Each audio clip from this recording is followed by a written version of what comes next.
سلام، من دوباره اومدم توی شهرک الفبا.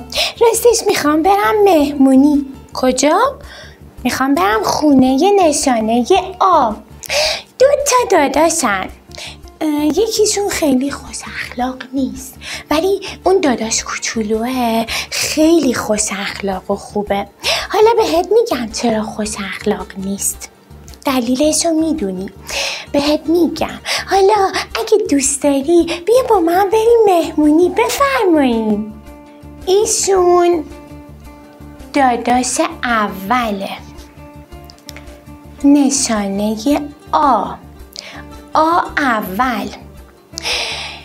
یه کلاه داره رو سرش، ولی همیشه دستشو میگیره به کلاهش، باد نبره کلاهشو.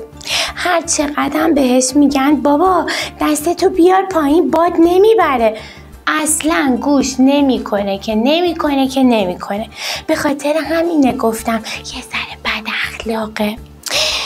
همیشه تو شهرک الفبا فقط اول کلمه ها میاد. خب به خاطر اینکه دستش همش رو کلاهشه، نمیتونه که دستشو بندازه پایین یه نفر رو بگیره، همش دستش به کلاهشه.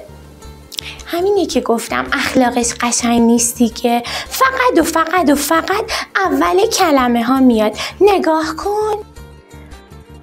آفتاب،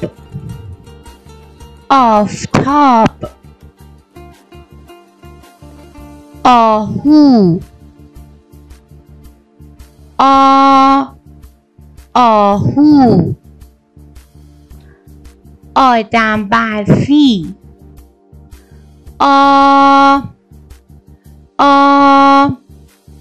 آدم برفی. ایشونم داداش کوچولو هستن.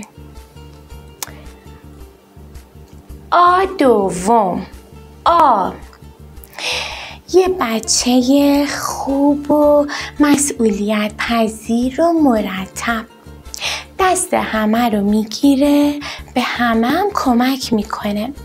وسط کلمه ها میاد، آخر کلمه ها هم میادش. اون خیلی مهربونه. مثل داداشش صدای آ میده، ولی خیلی خوش اخلاق تره. نگاه کن کلمه ها رو. دریا، دریا.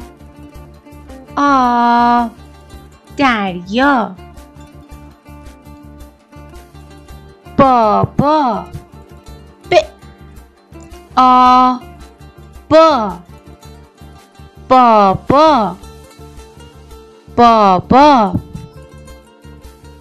باد،